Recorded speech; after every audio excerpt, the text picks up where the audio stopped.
ada nggak sih yang di anak-anak binaan itu yang dikasih tahu tuh nggak bisa bebal atau Bandel, bukan bebal, bandel bukan gitu. jangan bebal ya, jangan bebal, Bandel. bandel gitu. Kira-kira maksudnya cara mengatasinya siapa atau seperti apa kira-kira gitu? Ya, kalau kalau itu mah banyak, semua hampir Oh, banyak. gitu. Ya. Masya Allah.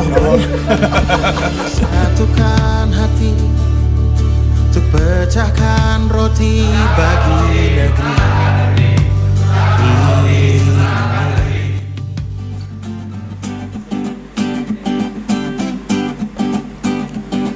Oh betapa dalamnya kasih setiamu, betapa besarnya kebaikanmu. Hidupku dipenuhi kemuliaanmu, indahnya oh Yesus Tuhanku. Sama-sama. Oh betapa dalamnya kasih setiamu, betapa besarnya kebaikanmu. Oh hidupku dipenuhi kemuliaanmu, indahnya oh Yesus Tuhanku. Katakan sempurna, sempurnalah kehidupanku sejak kau hadir dalam hatiku.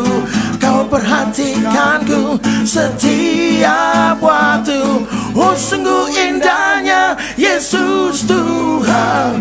Oh betapa dalamnya kasih setia, oh betapa besarnya kebaik. Hidupku dipenuhi kemuliaanmu, indahnya oh Yesus Tuhan. Katakan sempurna, sempurnalah kehidupanku sejak kau hadir dalam hatiku.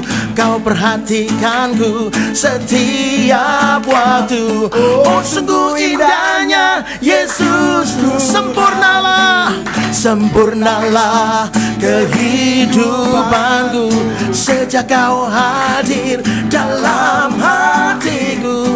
Kau perhatikanku setiap waktu. Oh sungguh indahnya Yesus Tuhan. Oh betapa dalamnya kasih setia, oh betapa besarnya kebaikanmu. Hidupku dipenuhi kemuliaanmu, indahnya oh Yesus Tuhan. Hidupku dipenuhi kemuliaanmu, indahnya oh Yesus.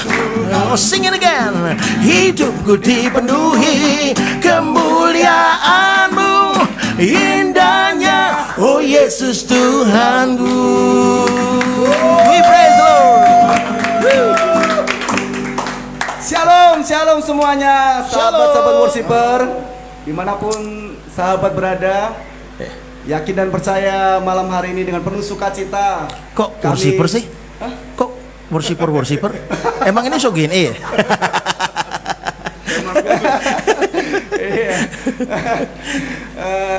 Yakin dan percaya sahabat-sahabat semua dimanapun Anda berada, Anda ada dalam keadaan yang sehat, diberkati oleh Tuhan, ada dalam pemeliharaan Tuhan.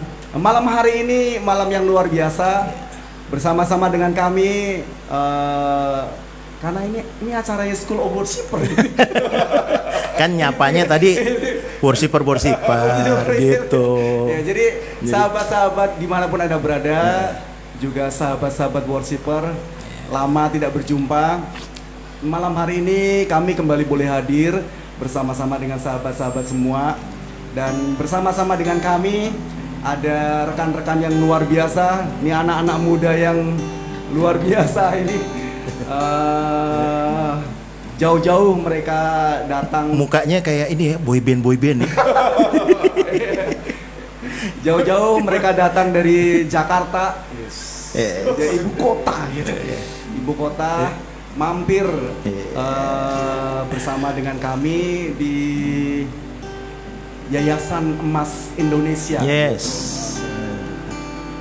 Dalam acara School of Worshiper malam hari ini dalam nuansa yang berbeda gitu. Biasanya kita kan bicara tentang pujian penyembahan gitu. Bagaimana kita menjadi seorang penyembah yang berkenan di hadapan Tuhan. Nah, malam hari ini kita bicara sesuatu yang agak berbeda gitu. Karena bersama dengan kami ada rekan-rekan mereka yang mengambil satu pelayanan yang mungkin nggak biasa gitu. Namanya apa dong? Namanya kasih tahu dulu dong. Mereka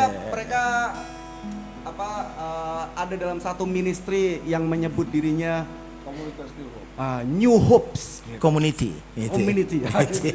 Jadi satu komunitas yang mereka memiliki satu keyakinan bahwa bersama dengan mereka gitu, ada satu pengharapan yang baru. Begitu. Kasih tepuk tangan dulu dong. Masuk Oke. TV. Iya. Ada bersama dengan kami Pastor Riki. Gimana kabarnya Pastor Riki? Aduh, pokoknya terlalu dahsyat. Iya.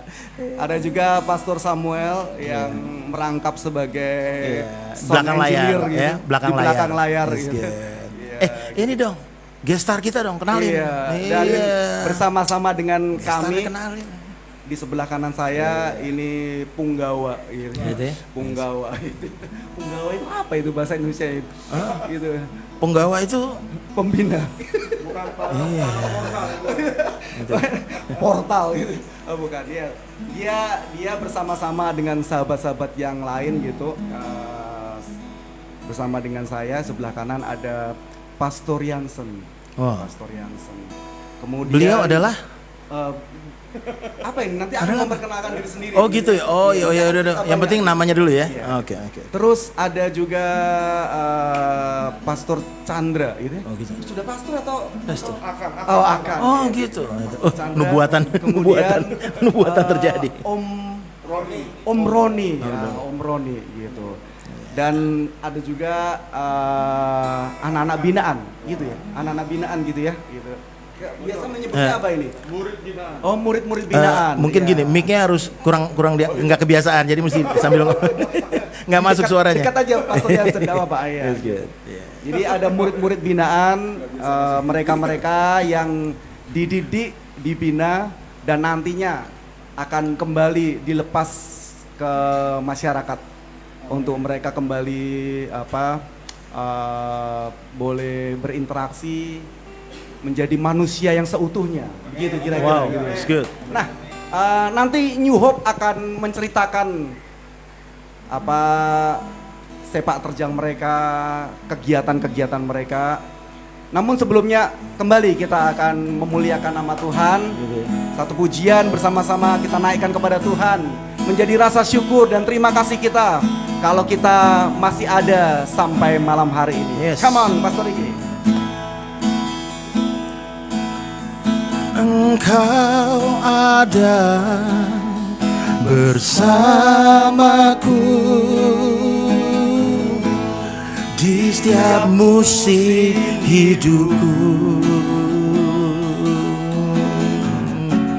Tak pernah kau biarkan ku sendiri.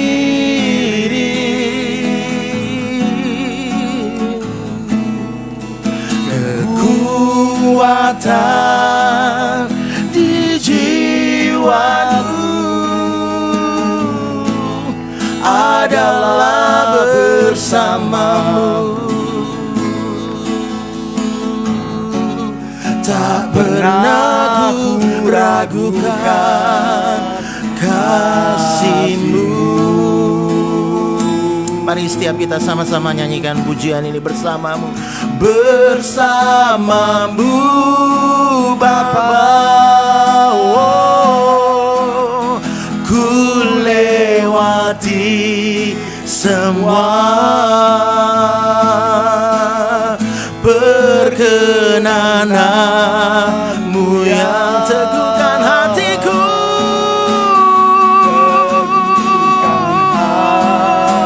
Engkau yang bertindak, Engkau yang bertindak, memberi pertolongan, memberi pertolongan. anugerahmu besar melimpah. Mari setiap kita, baik Anda yang ada di rumah pada saat ini, katakan sama-sama, bersamamu, bersamamu Bapa. Ku lewati semua perkenananmu yang teguhkan hatiku. Engkau yang bertindak, yang memberi pertolongan, memberi pertolongan. Anugerahmu besar, anugerahmu besar melimpah bagiku. Anugerahmu, anugerahmu besar melimpah bagiku. Sekali lagi bilang sama-sama, anugerahmu, anugerahmu besar melimpah bagiku.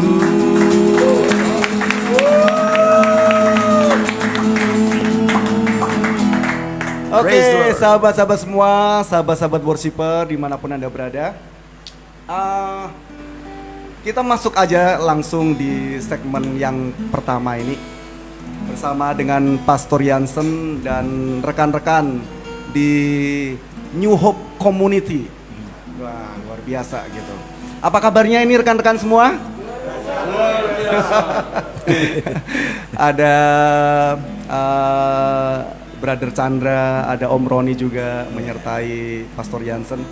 Kita pengen akan tahu bicara-bicara, sebetulnya, pengen tahu Om Roni ini umur berapa sih? Gabungnya sama anak-anak muda semua nih. Iya gitu. Oke, mungkin pertanyaan pembuka gitu ya buat Pastor Jansen gitu. Pastor Jansen begini, biasanya gitu kan kalau kita ditanya ini, biasanya kalau apalagi pelayan-pelayan Tuhan gitu, anak-anak Tuhan, ketika mereka ditanya, lu kalau pelayanan, kamu mau pelayanan apa sih? Nah gitu. Biasa yang ada dalam image mereka, dalam benak mereka itu, kalau bicara pelayanan itu di mimbar gitu kan. Entah mereka jadi worship leader, singer gitu, terus pemusik gitu ya, yang bisa dilihat orang lah gitu. Tapi Pastor Jansen bersama dengan rekan-rekan ini, kenapa pilih sesuatu yang berbeda gitu loh? Mungkin bisa cerita gitu, gimana awal mula membangun komunitas ini, membangun pelayanan ini gitu. Karena pelayanan ini bukan pelayanan yang bisa dilihat di mimbar gitu, bisa dilihat dengan secara langsung gitu. Tapi pelayanan ini pelayanan yang dalam tanda petik gitu, di belakang mimbar gitu. Tapi saya yakin dan percaya gitu, pengaruhnya pasti dahsyat dan luar biasa gitu. Nah, mungkin Pastor Jansen bisa menyampaikan kepada kita semua, kepada sahabat-sahabat worshiper, bagaimana awal mula memulai pelayanan New Hope Community yang bergerak untuk pemulihan para pecandu narkoba. Kira-kira seperti itu ya, Pastor Jansen ya. Mari silakan, Pastor. Saya buka aja maskernya ya. Iya. Nanti pakai lagi. Oke, thank you Pastor Wahyu dan Pastor Ricky buat kesempatan bisa sharing bersama dalam forum ini ya. Tadi kalau berkaitan dengan pertanyaan Pastor Wahyu tentang kenapa memilih pelayanan yang memang sepertinya kurang populer lah ya. Yep. Ya. Ada begitu banyak orang yang Kurang ketika populer. ya seperti pelayanan Yayasan Emas Generasi emas kan Faktor memang X. Wah, Master X ya, dimulai dari pelayanan yang memang siap untuk disalibkan, kira-kira begitu kalau kata Pak Sam ya. Rohani banget tuh bahasanya. Itu guru saya, Pak. Ya, jadi sebetulnya memang betul ada begitu banyak orang yang biasanya sudah terpola atau terdoktrin bicara tentang pelayanan ya bicara tentang tampil di depan. Memang tidak salah memang ya, tetapi saya percaya juga apa yang disebut sebagai panggilan ya. Oke. Panggilan itu sangat penting karena setiap daripada kita tentu punya calling masing-masing dan tentunya calling itu dimulai dari pengalaman. Bagaimana pengalaman itu memang setiap orang pasti terjadi, baik pengalaman yang indah maupun pengalaman yang buruk. Dan memang kebetulan ya saya juga punya pengalaman sebagai pecandu narkoba. Oh. Dan itu poin yang Oke. paling dasar sekali untuk memulai sebuah pelayanan karena Oke. pengalaman tersebut. Oke. Dan memang seiring waktu berjalan saya menemukan bahwa ada begitu banyak orang-orang yang tentunya ketika mereka struggle untuk berhenti dari drugs addict ini, termasuk salah satunya adalah saya adalah orang yang sudah sembuh, sudah pulih, bahkan sudah hampir 8 tahun saya berhenti dari drugs addict, jatuh lagi ya. Kenapa saya jatuh lagi? Karena saya temukan bahwa saya di saat itu tidak ada lingkungan yang sangat mensupport saya. Komunitas yang sama sekali saya tidak menemukan, bahkan ada di tengah-tengah Jakarta ya, ibu kota yang begitu besar dengan kesibukan masing-masing, walaupun beribadah ya, bergereja tetap iya. Tetapi ya tentu setelah keluar dari gereja saya tidak menemukan bahwa ada komunitas yang menerima saya, tentu dengan kelemahan saya sebagai seorang ex pecandu narkoba. Nah, itu yang sulit saya temukan dan saya memang pernah jatuh kembali ketika sudah 8 tahun bersih ya. Dan akhirnya saya mudeng satu hal bahwa wow, berarti ada begitu banyak orang yang sebetulnya struggle-nya sama. Ketika dia berhenti hari ini dia memutuskan ya udah deh gue udah capek. Pakai bertahun-tahun tentu pasti capek. Betul nggak Felix ya? Kalau misalnya bertahun-tahun pakai, rasanya pengen berhenti ya secara hati nurani ya, betul ya. Ketika berhenti hari pertama, hari kedua, hari ketiga, rasa ingin balik lagi itu pasti ada. Kenapa? Karena tidak menemukan komunitas yang sehat dan mendukung. Untuk mengingatkan, ayo Lix cepat sembuh, ayo Lix kita sama-sama deh supaya positif, supaya kita nggak balik lagi. Itu kita tidak temukan. Jadi dasarnya adalah saya berpikir bahwa sangat penting komunitas. Jadi makanya kita memulai pelayanan ini bersama dengan teman-teman. Kebetulan, nah ini yang luar biasa ya. Saya bersama dengan teman-teman yang ada di Jakarta, punya pengalaman yang sama, punya hati yang sama. Ayo kita buat ya. Pertama-tama kita buat dulu komunitasnya. Komunitas yang kita bangun, barulah akhirnya memang memilih untuk mari kalau begitu kita buat lagi rumah. Rumah untuk mereka singgah, rumah untuk mereka. Nanti kita cerita lebih lanjut bagaimana rumah itu bisa ada dan bagaimana untuk menjalankan rumah itu. Intinya safe house-nya, rumah mereka dipulihkan itu juga penting. Jadi ya saya tidak berpikir kenapa harus memilih menjadi pelayanan ini, kenapa tidak sebagai pelayanan mimbar, tampil dan lain-lain. Saya tidak memilih, tidak berpikir itu, tapi kenyataan memang Tuhan bawa sedemikian rupa. Ya kira-kira begitu ya. Ya itu saja. Oh, dahsyat. Luar biasa gitu. Yang saya tangkap begini sahabat-sahabat semua. Yang pertama gitu loh, bahwa Pastor Jansen itu pernah punya pengalaman. Itu catat baik-baik gitu. Ya pengalaman itu ternyata apa ya? Satu modal gitu ya. Gitu loh. Yeah. Pernah punya pengalaman ada di masa yang kelam gitu. Ada di kehidupan yang berantakan gitu. Kehidupan yang hancur, kehidupan yang gelap gitu. Kalau gelap kayaknya ngelihat Pastor Regi gitu. Jadi gak enak body Itu bukan rasanya. gelap, itu hitam. Nah, maksudnya bajunya. Jadi apa pengalaman gelap itu kadang-kadang bisa menjadi modal gitu loh. ketika ada satu titik di mana kita mengalami perubahan gitu ya Pastor Regi ya. Di Shogene sebelumnya gitu loh. Kita sudah bahas banyak tentang hal itu gitu loh. Dimana ketika kita ngalami titik balik dalam kehidupan kita, kita bisa dipakai untuk memuliakan nama Tuhan. Manusia lama. Ya, Manusia lama manusia gitu kan gitu. Nah, terus yang berikutnya ada panggilan gitu ya. Iya. Dan kemudian baru bertemu dengan rekan-rekan yang sehati gitu. Betul. Ya. Nah, mungkin rekan-rekan yang sehati bisa diberi kesempatan untuk bisa memberikan Ya, satu masukan Testimoni, begitu. ya. Iya. Om Roni kah atau Ya. Pastor Chandra, Silakan. calon hamba Tuhan ini gitu. Mungkin dari Chandra. Oh, Brother Chandra. Oke, Bro Chandra Oke. gitu. Ya, Bro Chandra gitu. Brother Chandra ini ganteng ya. Laki aja suka apalagi perempuan.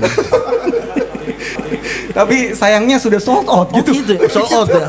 Oh, udah sold out.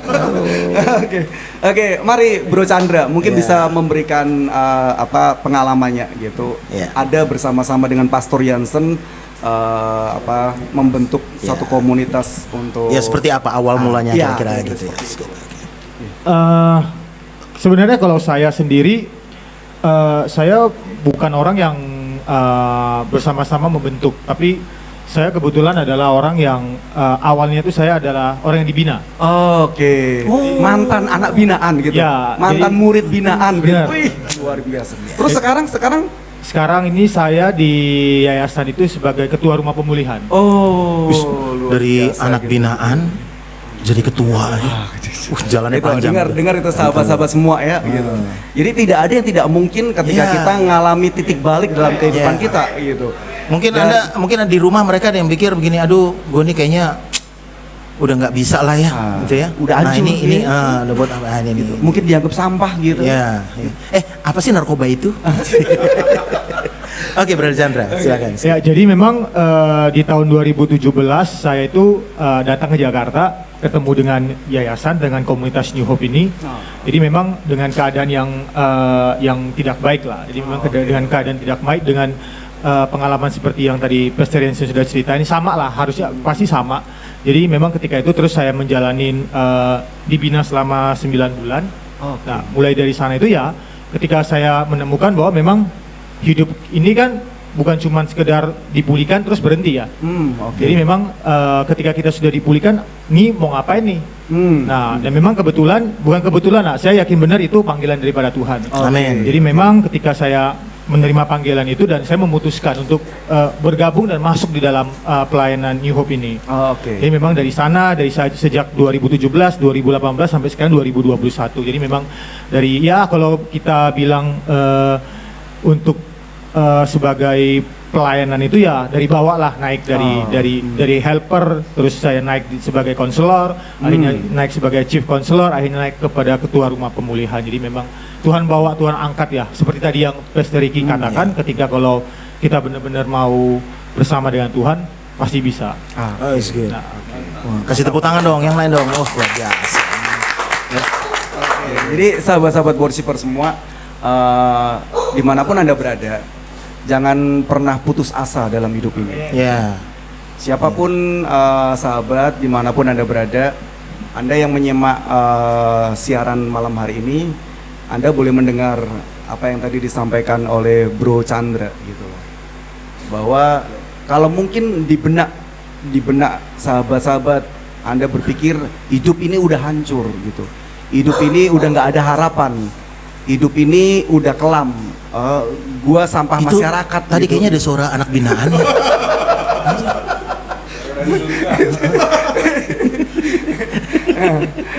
Anda bisa dipulihkan gitu, Anda bisa Nah, tapi tadi saya senang banget itu yang tadi disampaikan sama Pastor Ricky gitu.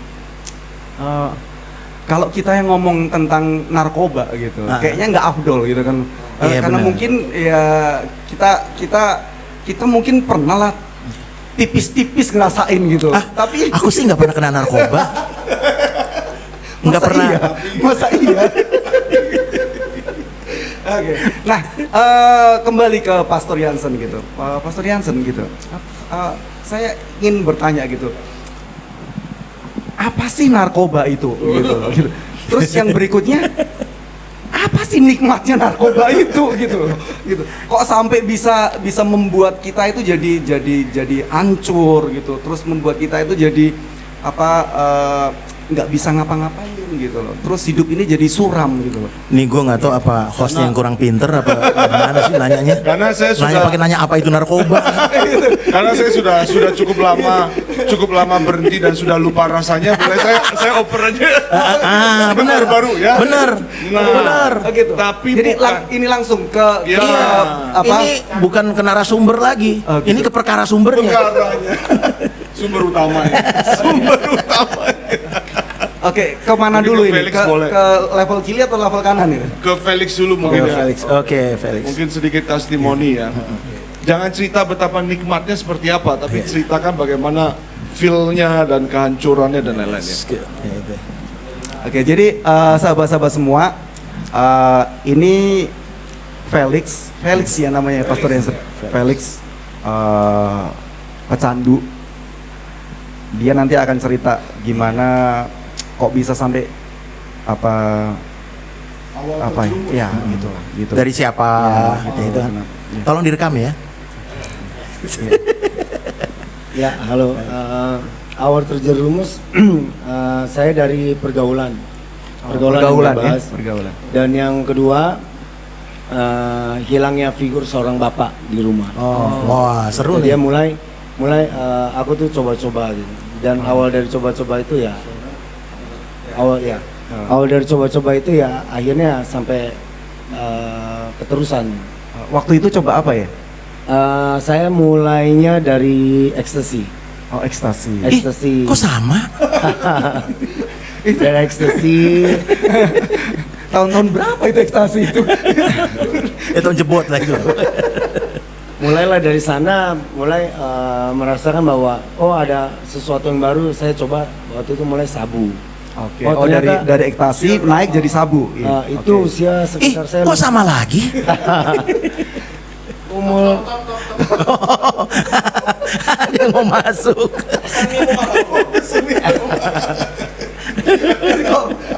Kopi.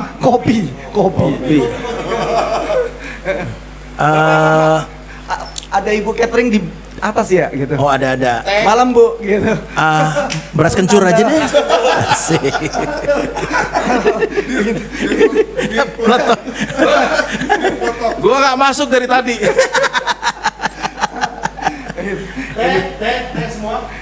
Kayaknya teh semua sepakat. Oke. Terima kasih Tadi- tante. Terima kasih tante. Coba dikenalin dulu tadi anak binaan apa yang mana? Yang tadi? Apa gimana? Itu Coba. kalau itu Ditahan dulu ya, di pause dulu ya. Anak binaan apa siapa tadi? itu mantan pemakai juga. Terus sekarang dia jadi apa? Sekarang dia udah jadi pembina. Garis Pembina. bawahi, pembina. Karena dulu tidak bisa dibinasakan, sekarang jadi pembina. Mana jadi pembina?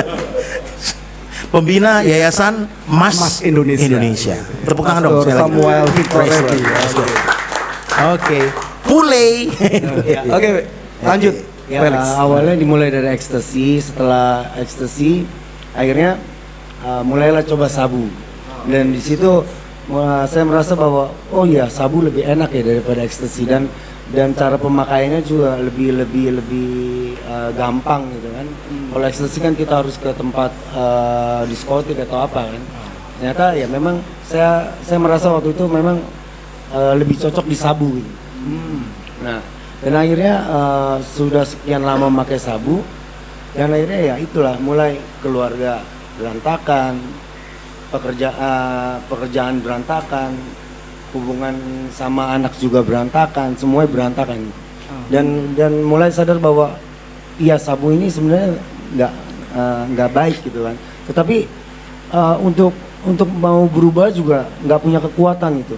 Dan akhirnya sampai saya temukan bukan saya temukan, tapi saya ditemukan gitu kan sama satu komunitas ya, New Hope ini. Dan akhirnya sampai saat ini ya saya dibina, dan semakin hari saya semakin sadar bahwa yang saya lakukan itu selama ini saya salah. Oke. Dahsyat. Tepuk tangan dong semua. Keren. Satu lagi mungkin, Pastor Jansen, satu lagi gitu. Ya. Untuk Boleh, testimoni, boleh. gitu. David boleh. David? David David? Oke, David. versi ini kalau dia versi Iya. with down. Oh. Oke, David. Ya. David. Oke. Mari ceritakan David apa pengalaman awal untuk coba-coba terus keterusan jadi pecandu gitu. Oh. Kamu pakai apa waktu itu? Pakai baju. Aku itu ya, Shalom.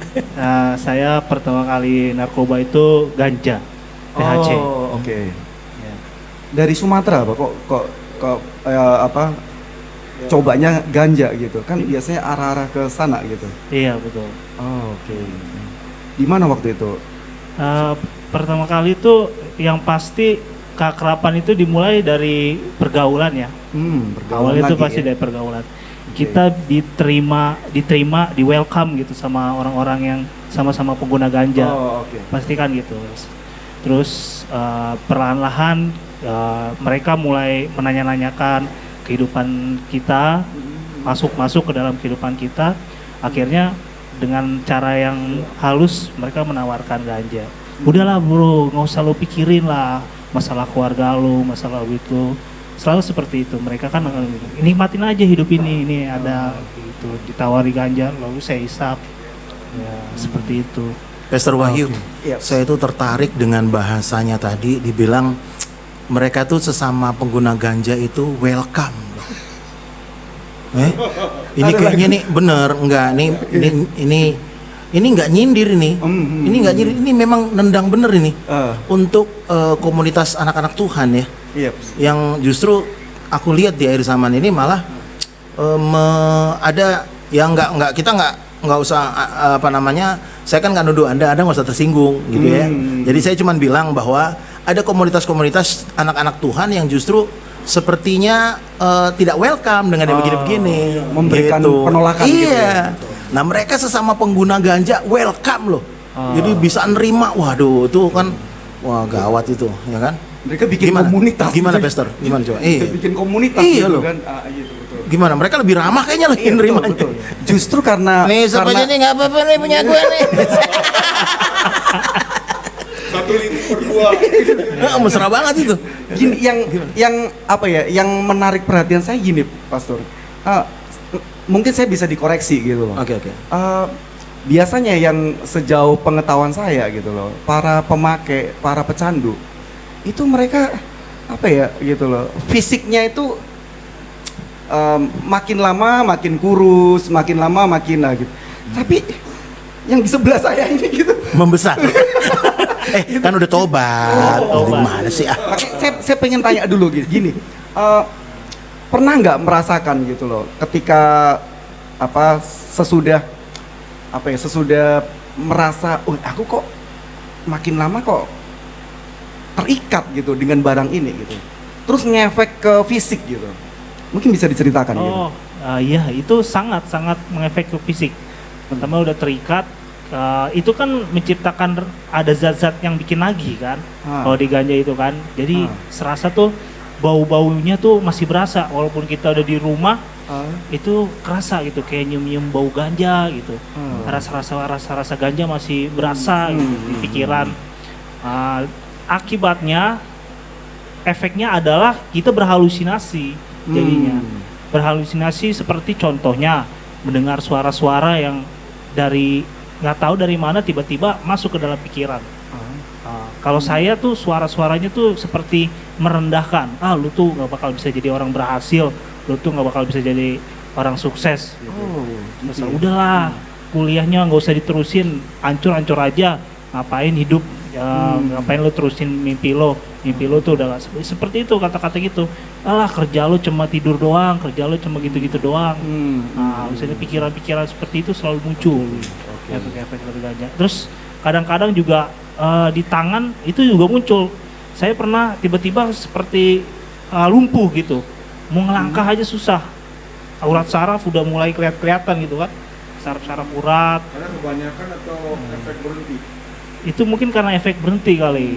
Oh gitu. Iya, itu ke Apa efek itu? berhenti seperti itu. Namanya sakau gitu ya? Iya, mungkin bisa- Rasa-rasa seperti itu gitu ya. Iya, rasa-rasa seperti itu. Oke, itu pengalaman David. Wow. Gitu. Kalau Felix gimana Felix? Gitu. Apa nih? Iya, ketika sudah merasa terikat gitu, pernah nggak secara fisik pengaruhnya seperti apa begitu? Oh, Kan mungkin beda. Kalau ini kan ganja, kalau dirimu kan sabu dengan ekstasi gitu. kalau efek ke tubuh ya fisik ya. Kalau saya kebetulan kalau memang pakai sabu itu langsung efeknya kurus. Oh. Kan otomatis kan kita kalau pakai itu kan jadi tidur jadi kurang. Bisa hari ini pakai, bisa 3 hari kemudian saya nggak tidur gitu kan. Oh, Dan sampai 3 efeknya- hari ya? Iya. Oke, oke. Efeknya bisa kurus ya. Iya. Makanya itu tadi Pastor. Gue nanya aja. Jadi memang keluarga itu terkadang ya kita keluarga itu nggak perlu nanya sama saya, lu masih pakai atau nggak? Mereka bisa lihat. Dari- Pernah turun berapa kilo? Mesennya Saya- kopi, datang air putih semua. Mesennya teh, datang. Salah warung apa, Pak?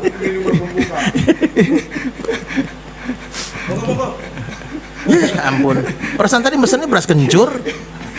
Kayaknya tadi saya pesennya item-item gitu. Gitu. Tapi kita perlu Munculnya hargai putih-putih lah gitu ya. Gitu. Luar biasa Dari- air putih. Secangkir air putih. Oke. Oke, lanjut. Ya untuk berat badan waktu itu sampai kalau nggak salah ya 61 kilo. 61. Kilo itu paling kurus. Bahkan waktu itu kalau nggak salah ingat sampai 59 ya. Sebelumnya waktu belum pakai Biasanya 70, 75. hampir 10 kilo ya turunnya ya. Turunnya jauh banget dan muka tirus, mata celong gitu kan. Oke. Dan memang emosi itu udah nggak bisa dikontrol kalau udah seperti itu. Ya itulah dampaknya. Oke. Oh. Ada permintaan yang di pojok katanya itu. Jadi begini, ada kalau bicara tentang keterikatan juga bukan hanya bicara soal narkoba saja. Oh. Kalau narkoba kan artinya narkotika dan obat-obatan terlarang, betul Oke. ya. Nah, keterikatan banyak hal, bisa juga keterikatan game ya. Keterikatan yang salah satu yang lebih parah juga ya, bisa parah juga adalah minuman. Bukan minum air putih loh, ini yang Miras, berwarna miras. ya, Miras, ya. yang berwarna. Apa Ya, ada yang Pastor di alkohol. yang terikat di anak bilan ini ada miras. Jadi Oke. jadi keterikatan alkohol juga menjadi salah satu problem saat ini ya, khususnya ya, memang karena kita tahu bahwa keterikatan itu kan memang menghancurkan karakter ya. Oke. Menghancurkan karakter. Nah, salah satu adalah teman kita, brother kita yang sekarang, tepuk tangan dulu dong buat dia. Ya, Ma, ini tepuk tangan yang mana yang ditepuk tangan? Iya, ini kayak nggak kelihatan, mungkin bisa digeser ya. Yang Geser paling di pojok sebelahnya ya? Paling pojok. David. Oke. Ayo bro, sini. Coba tukar tempat dulu dengan bertukar tempat duduk dengan supaya Felix, ya. Nah ini- sekarang dia sudah menjadi Iya. seorang boleh dibilang konselor yang melayani. Silakan. Gitu. Oke, mungkin perkenalkan namanya dulu. Brother, siapa brother namanya? Shalom, Oh, shalom. selamat Oh, malam. Nama saya Ronald. shalom. Ini masuk Ronald, TV ya? Ronald ya? Ya, Ronald, oke Ronald. Ronald dari kayaknya muka-mukanya ini bukan muka orang Jawa gitu kan? Iya, muka-muka Dari mana rupanya?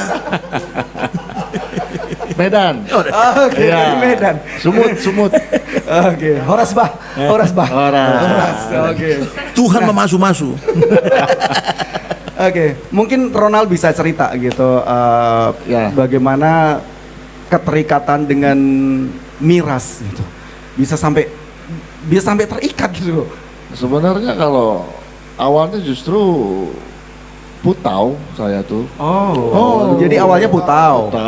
Saya nipe, nyuntik ya. Ku tahu Tuhan. Pasti itu ku tahu ya.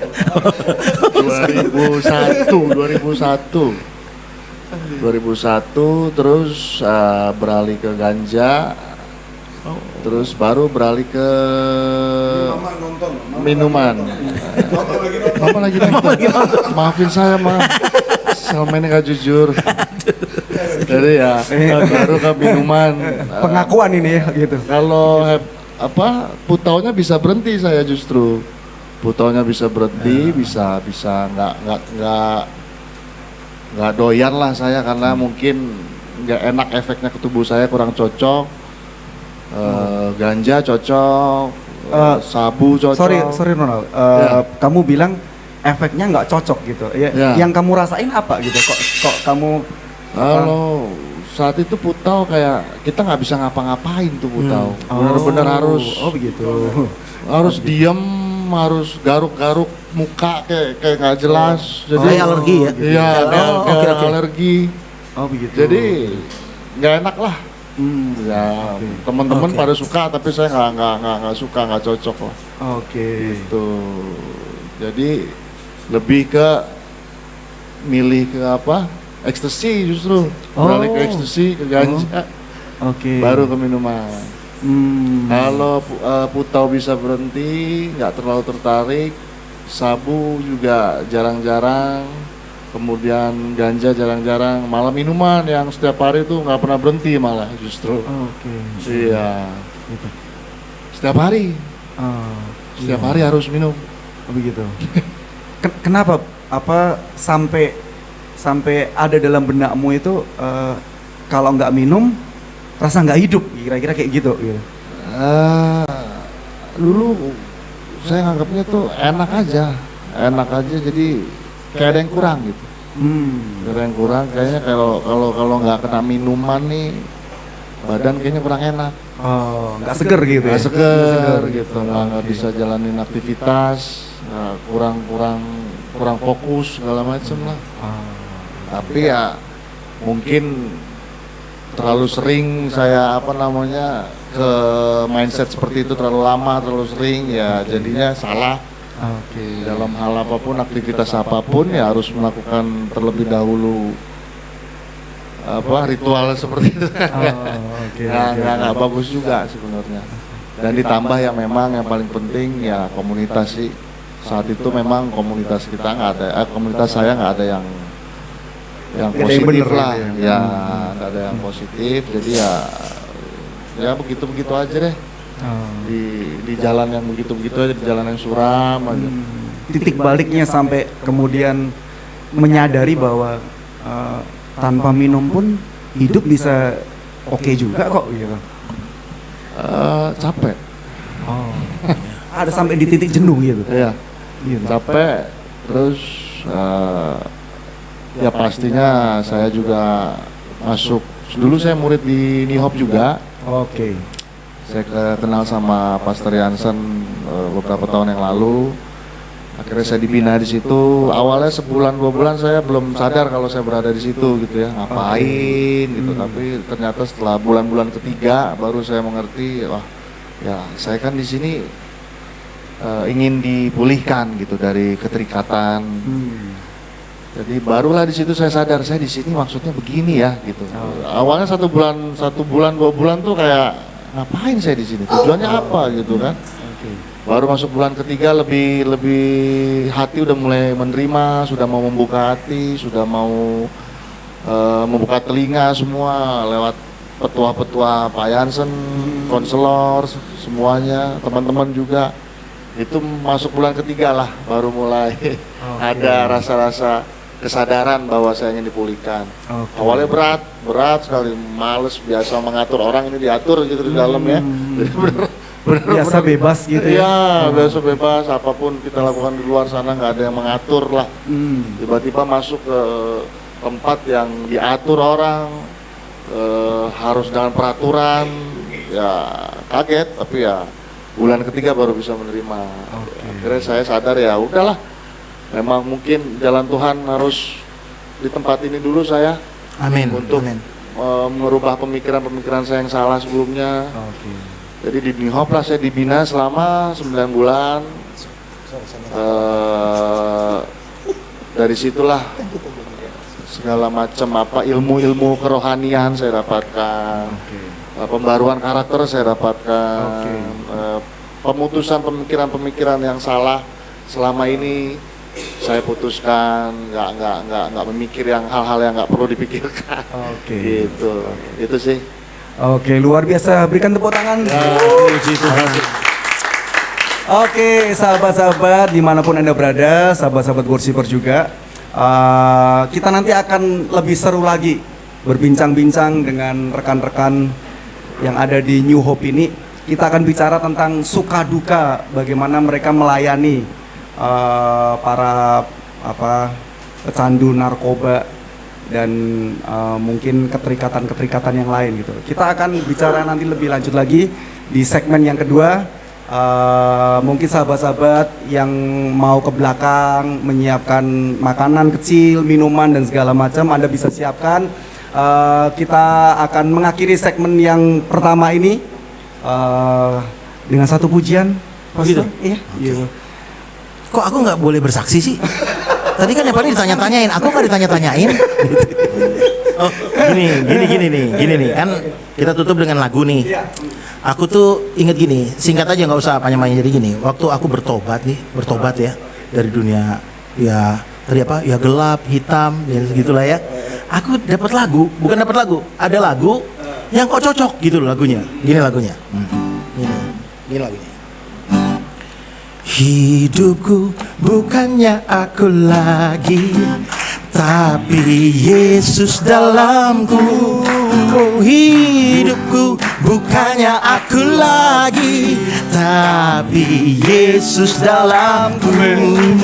Yesus hidup, Yesus hidup dalamku. Oh, hidupku bukannya aku lagi, tapi Yesus dalamku. Lagi sama-sama. Hidupku bukannya aku lagi, tapi Yesus dalamku. Hidupku bukannya aku lagi, tapi Yesus dalamku. Sama-sama bilang, Yesus hidup, Yesus hidup dalamku. Hidupku bukannya aku lagi, tapi Yesus dalamku. Jadi sebetulnya waktu kita lepas dari semua itu, yang paling penting sih buat aku itu ya, Yesus tuh harus hidup dalam kita. Karena nggak bisa. Yesus bertahta di hati kita. Iya. Itu yang buat kita jadi nggak ketagihan lagi, jadi ya kan nggak balik ke manusia lama lagi. Gitu kira-kira Pastor. Oke, kita istirahat 5 menit.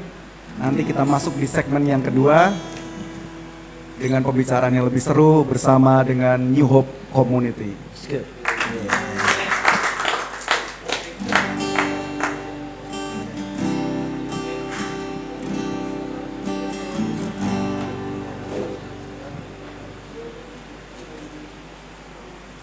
Mungkin bisa gue ganti gitar gue kok. Mungkin Chandra sama Om 3, 2, 1. Sungguh kau mempesona, segala perbuatanmu hapuskan raguku. Kau buktikan kasih-Mu, mati bagiku, hapuskan dosaku. Kau ubahkan hidupku, semua menjadi baru.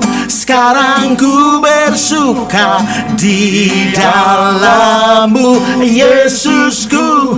Kau jagai hidupku, melangkah di jalan-Mu, sampai ku terima mahkota kehidupanku.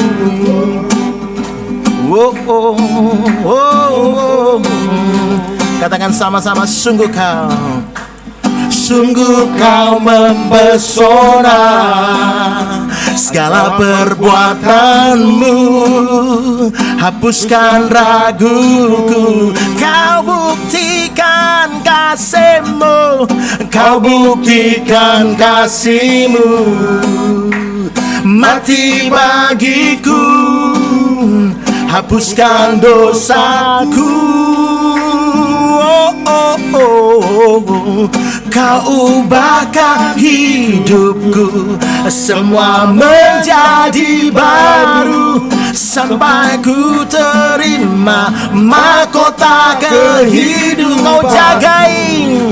Kau jagai hidupku, melangkah di jalan-Mu, sampai ku terima mahkota kehidupan. Bilang, oh, oh, oh, oh, shalalalalala, oh, oh, oh, oh, oh, oh, oh,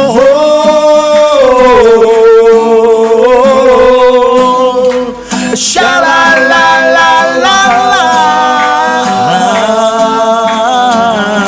Kau ubahkan hidupku, kau ubahkan hidupku, semua menjadi baru.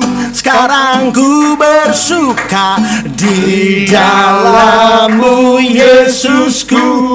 Kau jagai hidupku, melangkah di jalan-Mu, sampai ku terima mahkota kehidupan. Kau ubahkan, kau ubahkan hidupku, semua menjadi baru. Sekarang ku bersuka di dalam-Mu, Yesusku. Kau jagai hidupku, melangkah di jalan-Mu, sampai ku terima mahkota kehidupanku.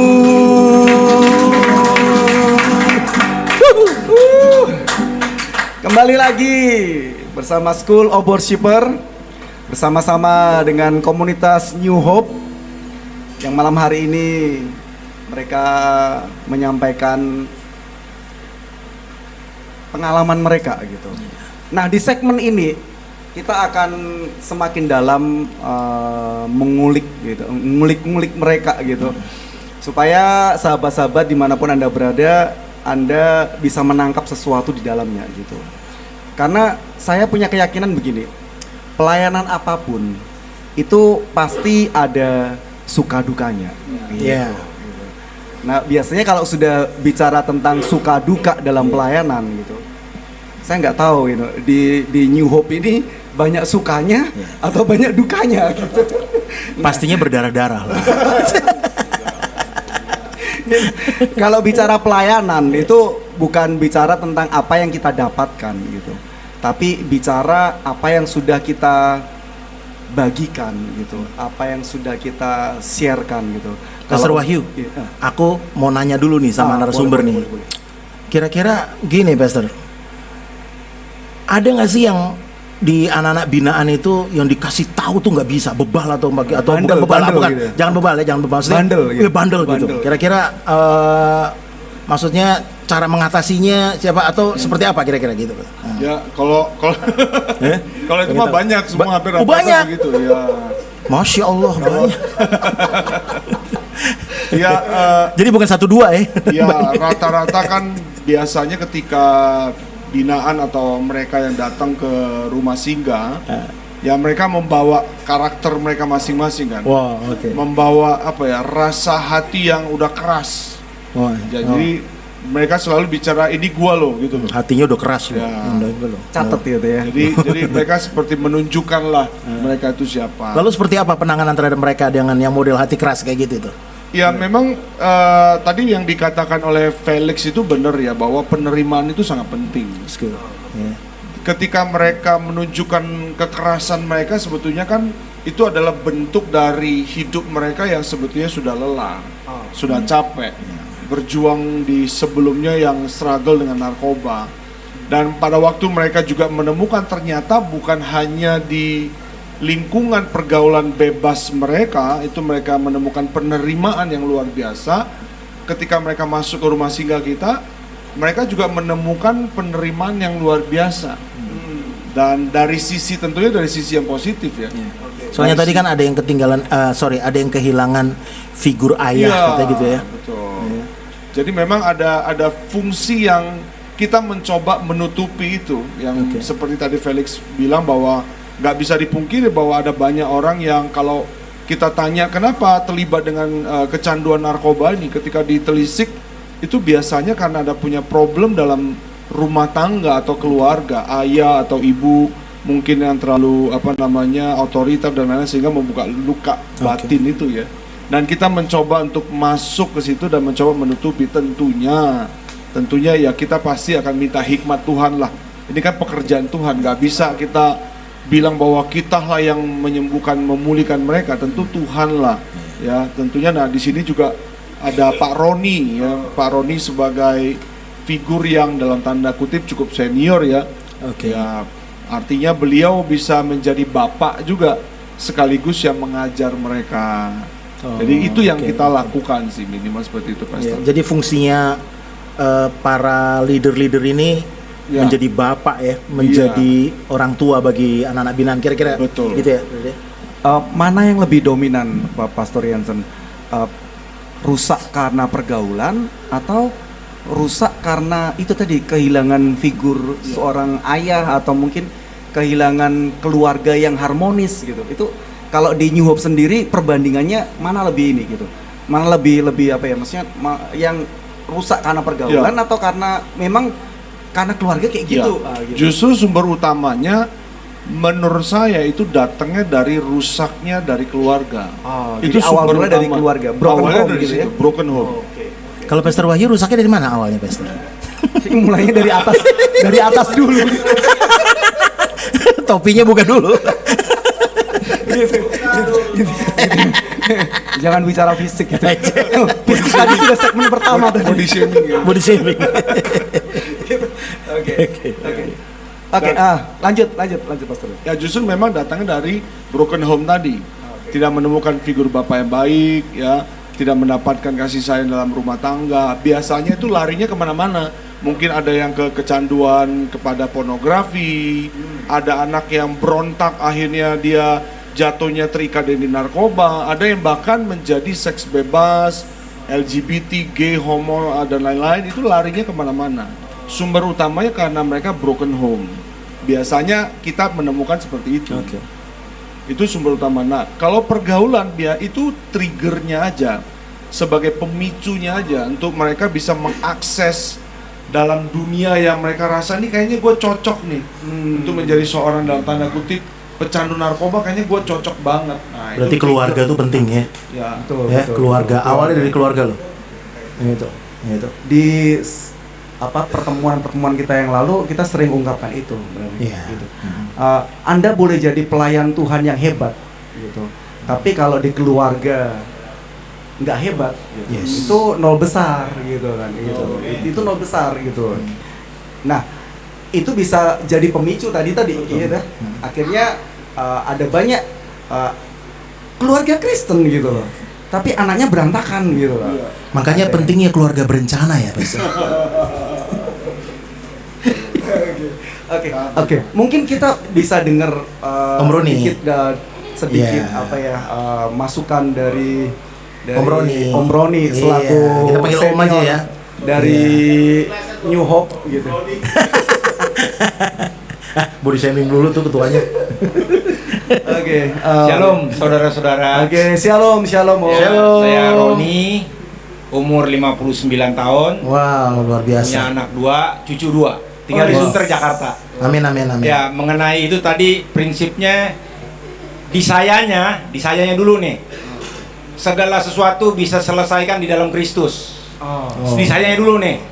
Jadi sorry kalau saya ngomong belak-belakan, mau dikatain apa kayak mau dikatain pendeta. Tadi Bapak Jansen bilang, kita ada yang Pak Host bilang juga mengenai dikatain inilah, dikatain itulah. Kalau kita memandang manusia, Alkitab bilang teruntuklah manusia mengandalkan manusia. Tapi kalau kita mengandang Bapa kekal kita, sukacita terus. Amin. Mau dikatain apapun karena tanda kutip ya, yang bayar gaji gue bukan manusia, yang bayar gaji gue, yang bayar honor gue adalah Bapa di sorga. Amin. Jadi apapun pun ya sukacita. Jujur, pendeta goblok udah, ini saya sebagai dosen goblok udah, pokoknya semuanya. Jadi nomor satu itu dulu. Sebab kalau itu kuat, kita enak kesananya Pak Hos gitu maksudnya. Ya mau dikatain Pak Wahyu, apa? Ya, Pak Wahyu. Pak Wahyu, ya Pak Hos lah. Ya Pak Wahyu gitu maksud saya. Kesananya enak. Karena kan kita mengalami orang yang gampang dibentuk. Kalau gampang dibentuk, puji Tuhan, nggak usah kita bahas. Tetapi yang tadi Pak Yansen bilang begini, begitu, begini. Wah nggak bisa dong, begini mau ngelawan mulu. Nah itu. Kalau kita mengerti bahwa kita memandang kekekalan kita memandang Bapa kita di sorga, indah. Jadi semua menurut saya teman-teman pemirsa adanya semua di sini. Nah teman-teman juga saya selalu mendidik mereka, semua ada di sini. Lo mau jadi bajingan lagi, lo mau ini semua ada di sini. Kalau di sini udah enak. Saya sebagai pembimbing ya 2017 ya Pak Yansen ya. Saya teman Pak Yansen lama dari zaman Firaun saudara. Dulu ya ketemu lagi, saya sudah jadi pengajar. Berarti kenal deket sama Herodes juga, berarti. Pak. Enggak, saya enggak. Sama-sama sekolah di S1 dulu. Ya, jadi cerita dikit nih sama Hopeng saya, my best friend. Kira-kira begitu ya. Apalagi Pak Wahyu yang mau ditanya? Nanya alamat Pak Wahyu. Gak berani Pak. Oke. Mungkin Om Roni bisa ceritakan sedikit pernah punya pengalaman seperti tadi yang disampaikan oleh Pastor Ricky gitu. Ketemu dengan anak binaan atau murid binaan karena sekarang kan ikut terlibat di New Hope gitu. Ketemu sama yang bandel gitu, suka ngelawan gitu. Langkah pertama gitu selain tadi mindset tadi. Terus tindakan selanjutnya apa gitu? Oke, terima kasih Pak Wahyu. Tindakan selanjutnya back to the Bible. Nggak ada yang lain. Mantap. Saudara, sorry nih, keren dikit ya bahasa Inggris ya saudara. Walaupun saya nggak bisa bahasa Inggris. Ya, pokoknya kalau dengan Bible semua bisa. Tadi saya lihat di atas tuh, ya banyak teman-teman seperti tadi kawan-kawan kita, seni junior kita, papanya begini nggak ada figur ayah. Tetapi dengan Kristus, walaupun papamu, ibumu meninggalkan kamu, Tuhan tetap menyambut kamu. Amin. Amin. Pokoknya kalau patokan Bible semua ada jawabannya. Oke. Pak Roni bener-bener api Pantekosta ya.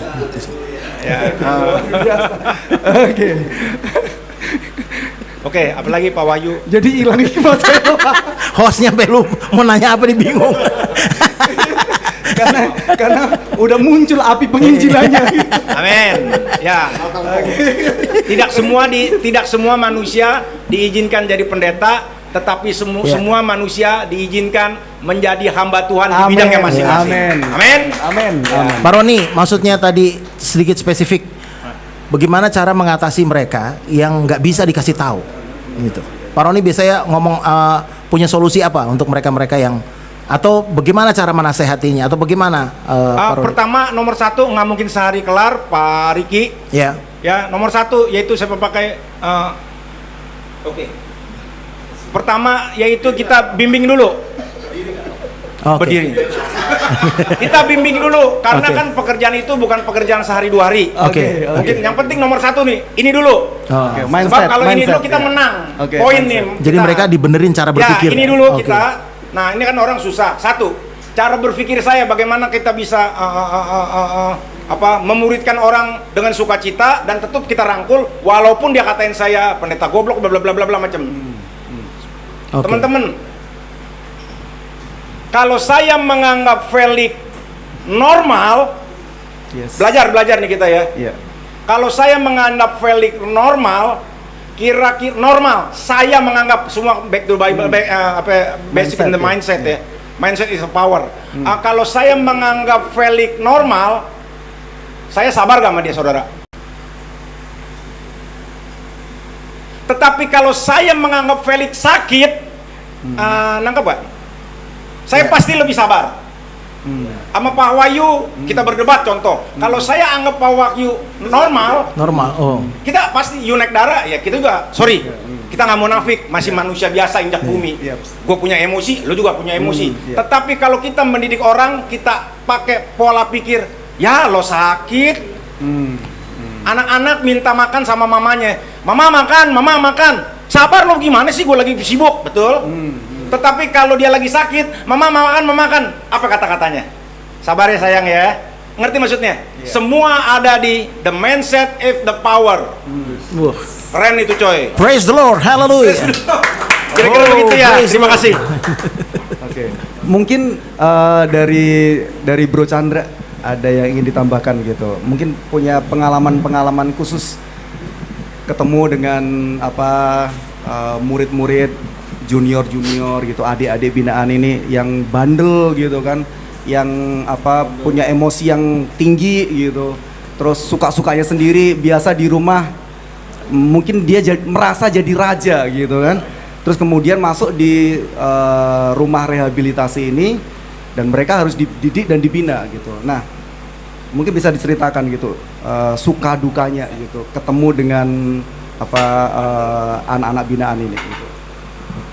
Jadi ketika saya mulai masuk dalam pelayanan di yayasan ini berjalan 4 tahun ini, saya temukan bahwa yang datang ke kitanya itu biasa tipe orangnya itu ada 2. Jadi ada satu yang memang dia belum siap. Jadi memang dia datang dengan ya mungkin ketangkep, mungkin diantar sama keluarganya, mungkin karena sesuatu dia datang kan. Ada satu lagi yang memang gue udah capek deh. Gue udah capek, udah kalau ibaratnya memang hatinya udah siap lah, siap. Nah, memang tadi kalau dari pertanyaan tadi kan memang lebih mengarah ke yang memang datang itu belum siap. Belum siap untuk mau dibina lah, tapi memang karena keluarga ataupun karena kondisi memaksa dia. Nah, memang pelayanan di New Hope ini kan motonya bahwa melayani dengan kasih dan menjadi teladan. Melayani dengan kasih dan menjadi teladan. Oke. Jadi memang itu yang kita tekankan di dalam pelayanannya kita kan. Kita ketemu yang sebatu-batunya apapun, ya kita harus melayani dengan kasih. Ada banyak orang punya keinginan tapi hatinya belum ada. Nah itu yang sampai hari problem. Apakah pecandu narkoba cuma laki-laki? Betul. Wanita juga banyak. Banyak juga, iya. Bahkan di TV itu yang barusan ketangkep juga wanita. Nah, rata-rata wanita itu ditemukan justru di penjara. Betul. Rehabilitasi, saya sudah lihat rehabilitasi itu sangat sedikit sekali orang atau wanita itu mau dibawa ke rehabilitasi untuk dibina karena buat keluarga tertentu itu sepertinya kayaknya aib banget, nggak berani mereka. Kayak ada sesuatu yang salah. Nah, sampai hari ini nggak ketemu tuh yang khusus rumah singgah yang wanita ini belum ketemu. Ketika saya mulai mencari bertanya-tanya yang wanita ya khususnya konselor wanita, sempat kami berdoa berpikir bagaimana dengan rumah pemulihan wanita. Kami cari orang, kami tanya punya beban nggak? Wanita itu biasanya konselor harus cari yang wanita dong tentunya. Mereka nggak punya beban, nggak berani. Ini persoalan juga sebetulnya. Nah, ini perencanaan dari Pastor Jansen maksudnya untuk buka ini atau bagaimana? Saya pengen buka yang wanita sebetulnya, karena yang wanita kebanyakan bersembunyi, padahal mereka banyak pecandu itu banyak banget. Kalau saya belum bisa membukanya, mungkin ada orang lain yang sudah lebih siap dari saya. Kami bantu, kami betul-betul ingin turun untuk bantu mereka supaya kami dorong untuk mereka buka. Seperti dulu generasi emas, ketika kami belum di dalam legalitas, kami datang kepada generasi emas di sini di tempat ini, pemimpin atau pembina Pak Sam yang mendorong kita, ayo jalan. Kami ingin juga mempraktekkan hal yang sama bagi yang sudah lebih siap untuk membuka rumah pemulihan yang wanita. Kami dorong sama-sama. Kita kerja bareng sama-sama. Kira-kira itu. Kalau saya sama Pak Sam tuh jadi pengen buka yang buat waria ya. kan pria ada. Wanita kan baru mau dibuka. Yang waria dong. Oh ada. Kalau yang kebetulan di teman saya yang pelayanan khusus LGBT, ini mungkin lagi masuk di, saya sudah kirim linknya.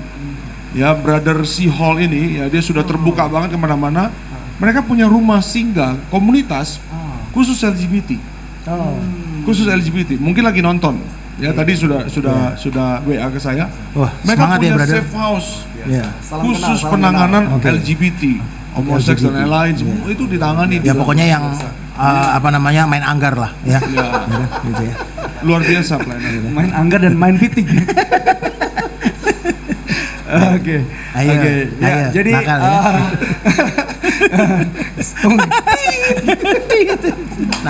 Nakal. Oke, jadi ada kabar baik bagi Anda wanita-wanita di seluruh Indonesia gitu. Masih ada kesempatan gitu. Jika Anda bingung mau pelayanan apa gitu. Ada satu pelayanan yang belum banyak dikerjakan dan mungkin kalau itu terjadi baru satu-satunya di Indonesia mungkin gitu ya, Pastor Ya, Yansen. kalau untuk rumah pemulihan ya model safe Iya. house seperti ini ya, Khusus wanita gitu ya. mungkin yang pertama. Kalau rehabilitasi wanita sudah ada, tapi angkanya Khusus narkoba Iya. belum ada gitu ya. yang rehabilitasi mungkin ada, tapi yang rumah pemulihan model pendampingan begitu belum ada. Oke. Nah, 3 hal tadi yang disampaikan oleh Pastor Yansen itu mungkin bisa membekali pemirsa-pemirsa dan sahabat-sahabat semua. Yang pertama, kesempatan gitu. Karena kadang-kadang kesempatan itu datang tidak 2 kali dalam kehidupan kita, gitu kan?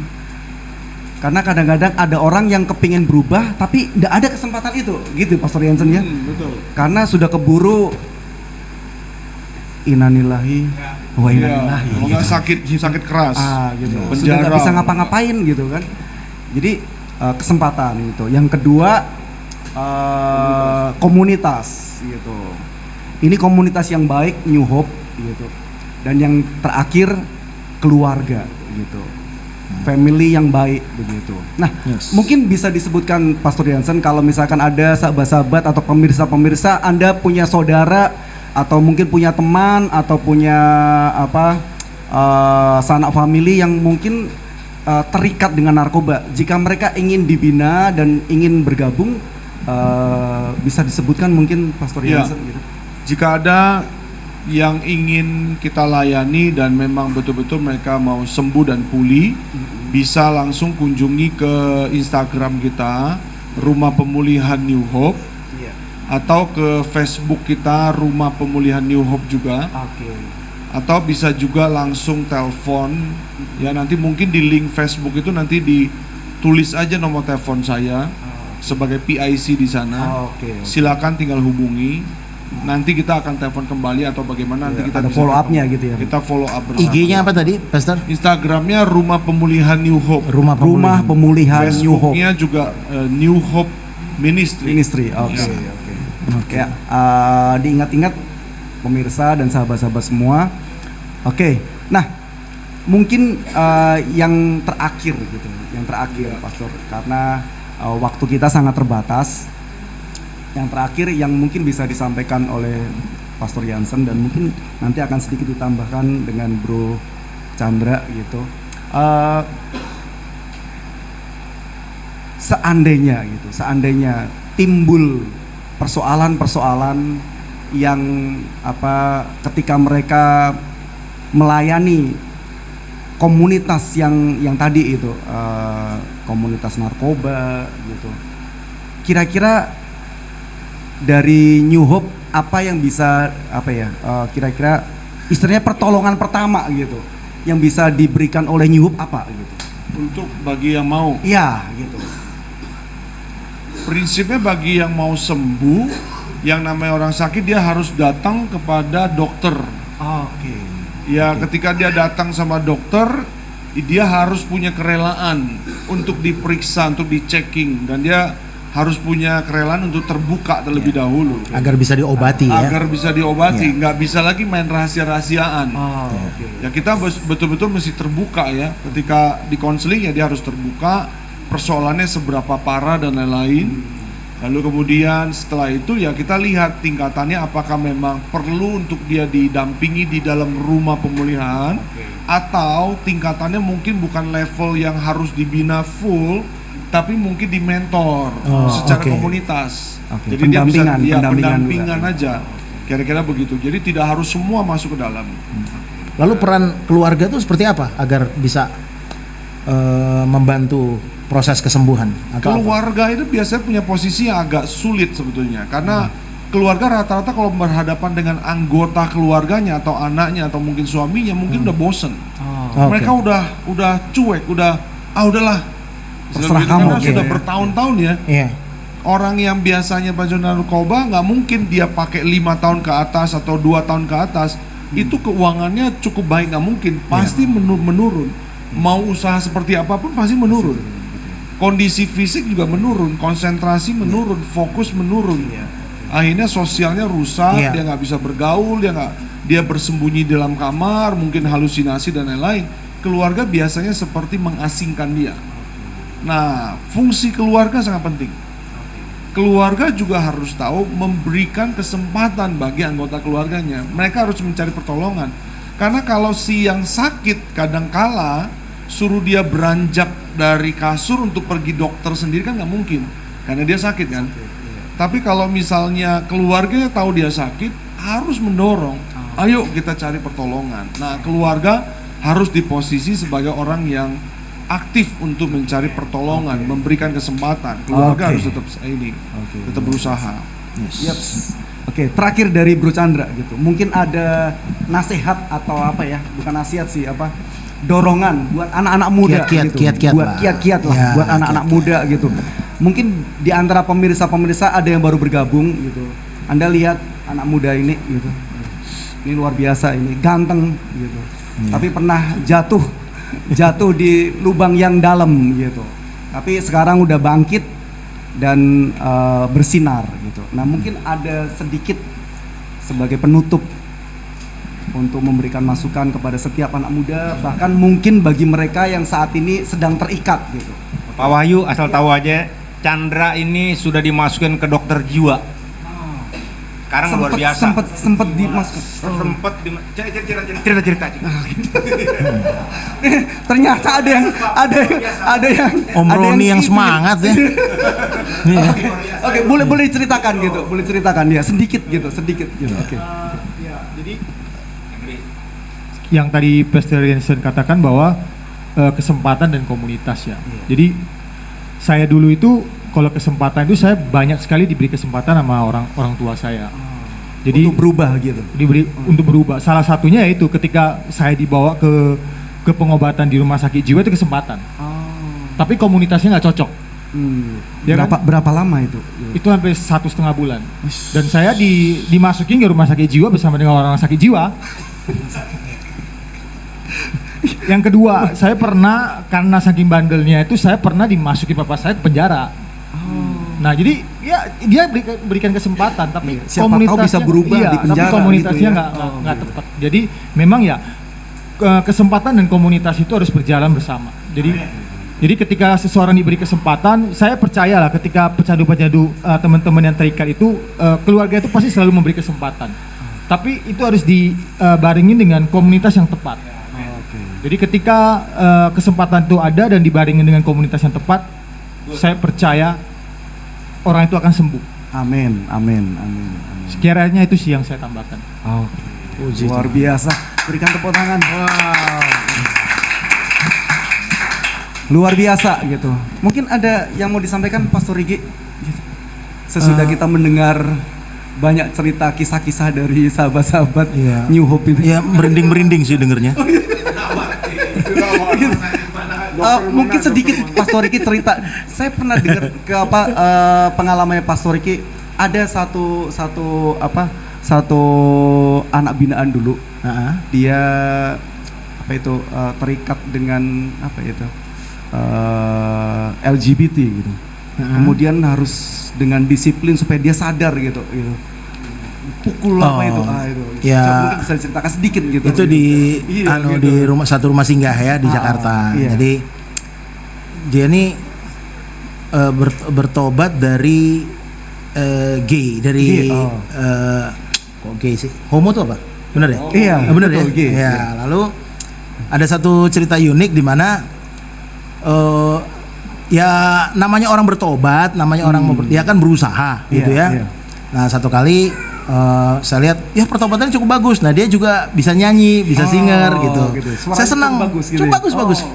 Terus satu kali dalam pelayanan kita mau buru-buru nih, gitu. Kita mau buru-buru. Saya bilang, ya namanya juga cowok-cowok semua gitu kan ya. Ini biar cepat sekali mandi 4 orang gitu. Wah ini kita di satu tempat tuh mandi 4 orang. Udah mandi, lain terus yang anak ini nih dia nih agak kebingungan dia, waduh suruh mandi bareng gitu ya. Saya bilang pokoknya biar cepat ya semua ya, biar soalnya kita nih mau pelayanan mau cepat. Kamar mandinya juga ada berapa 4 waktu itu. Yuk semua mandi, yang di atas mandi 4 orang, bawah 4, pokoknya bisa mandi bareng gitu. Jadi waktu saya suruh dia mandi lah sama teman-teman lain gitu. Tiba-tiba nih teman-teman pada keluar satu-satu gitu. Jadi waktu pastor itu? ya biasa lah waktu mandi dipegang-pegangin lah sama dia kan gitu kan ternyata. Akhirnya saya bilang gini, sini sekarang nih biar dimandi sama gua gitu. Ya itulah ya. Jadi saya berikan sedikit ya sentuhan-sentuhan ya kan disiplin. Iya, jadi saya mandi saya bawa rotan. Saya mandi saya bawa rotan, saya sabetin di kamar mandi ya. Akan saya berpikir gini, bukan berarti saya melakukan kekerasan ya kan. Ya kan tidak dengan kata-kata saja seorang hamba harus diajar gitu. Jadi saya hajar sedikit lah gitu ya. Tapi puji Tuhan nih orang akhirnya ya sekarang sembuh total. Puji Tuhan. Gitu, dia sembuh total, dia bisa melayani bahkan waktu itu pernah ikut, saya lupa ya. Kalau nggak salah apa dulu zaman bukan Indonesian Idol, apa sih namanya dulu tuh?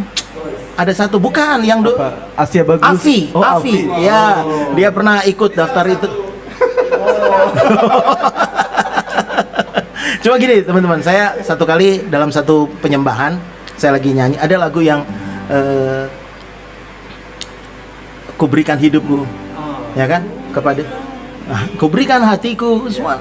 Lalu satu kali dari nyanyi itu tiba-tiba di hati saya nih kayak ngomong sesuatu, Tuhan, aku nih sangat pengen gitu memberikan hidupku kepadamu gitu, sangat pengen. Tapi jujur pada waktu itu saya ngomong dari hati saya, tapi hidupku nih udah rusak Tuhan gitu. Aku nih sangat pengen memberikan yang terbaik kepadamu, tapi udah rusak. Udah kena narkoba, kena seks bebas, kena apalah macam-macam lah, udah kena premanisme dan sebagainya gitu. Itu rusak Tuhan. Jadi apa yang aku bisa kasih gitu kalau rusak gitu. Dan itu saya ngomong berulang-ulang gitu ya. Entah itu emosional saya lagi memang muncul ya, karena pada waktu itu ya namanya ketika saya sadar, ketika saya tuh gini, waktu saya sudah dipakai Tuhan dalam pelayanan, dalam pekerjaan Tuhan, kayak ada sesuatu yang saya gini, wah udah sampai sini ya gitu. Nanggap nggak maksudnya? Ya seperti Brother Chandra ya kan, bisa sampai jadi ketua ya, jadi pengurus ya, jauh banget ini Tuhan udah bawa nih gitu. Nah di situ ada sesuatu kekaguman, tapi di sisi lain ada satu rasa yang saya berkata, aku nih rusak loh Tuhan gitu. Saya perjelas apa yang saya persembahkan kepada Tuhan. Saya ngomong, Tuhan, apa yang aku persembahkan kepadamu nih, ini udah rusak gitu. Gitu. Lalu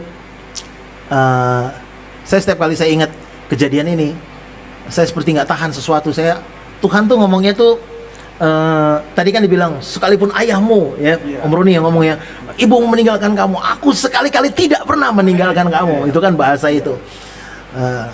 Tuhan tuh ngomongnya ke saya pada waktu itu lebih bukan cuma ngomong aku tidak meninggalkan kamu. Tuhan tuh ngomongnya tuh kayak gini, nggak ngomong di telinga saya sih, tapi ngomong di hati saya. Dia seperti bicara begini, Ricky,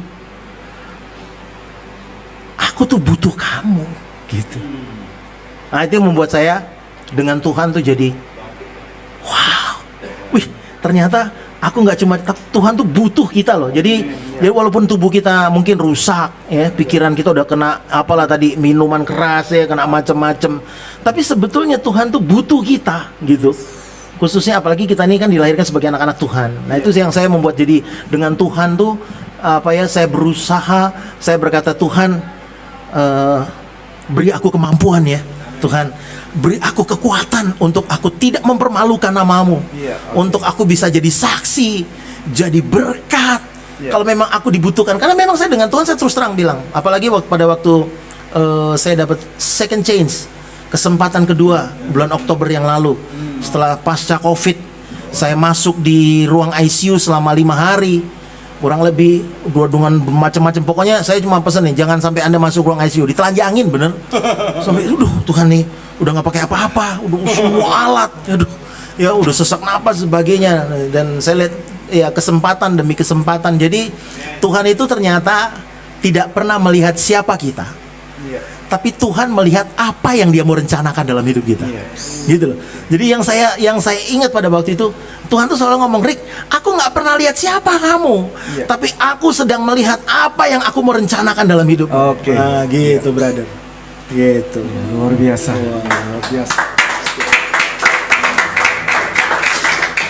Oke, sahabat-sahabat worshiper dan semua pemirsa dimanapun Anda berada, tanpa terasa sudah hampir 2 jam lebih malah kita menemani sahabat-sahabat semua.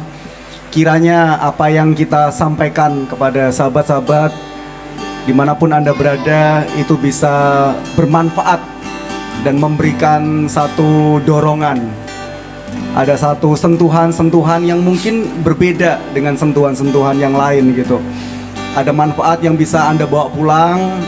Anda bisa bersukacita membangun iman Anda semua. Dan malam hari ini sebagai penutup dari semua pembicaraan kita malam hari ini, kita mau sekali lagi bersyukur kepada Tuhan. Kita akan kembali di siaran-siaran yang selanjutnya.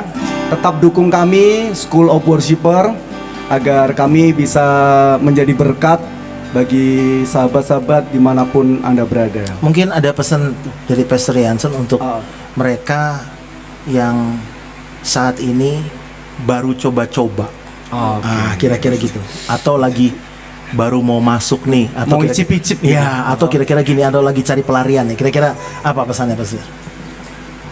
Bagi yang baru coba-coba ya, dan baru mulai menikmati, ya, menikmati dalam tanda kutip tentunya.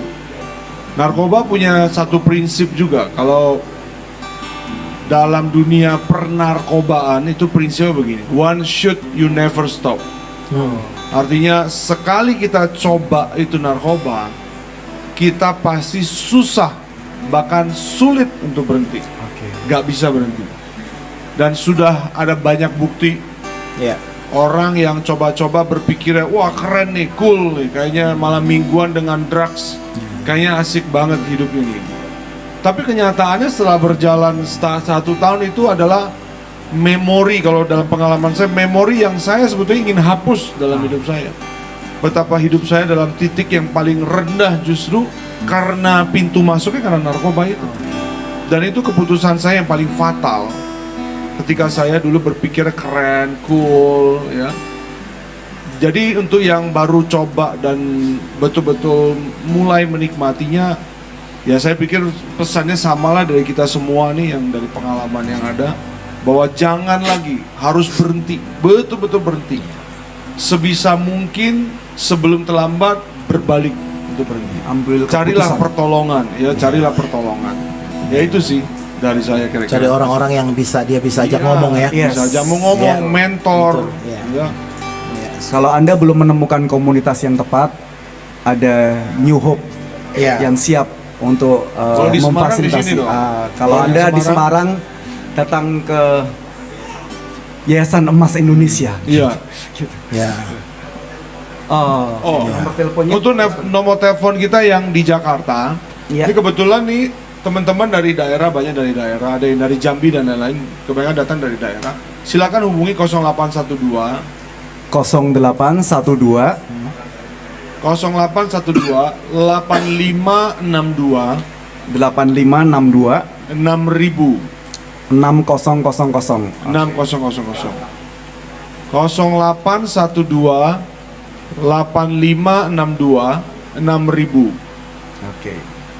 Kalau khusus di Jawa ada rencana, kalau memang Tuhan izinkan ya, Pak Sem ya.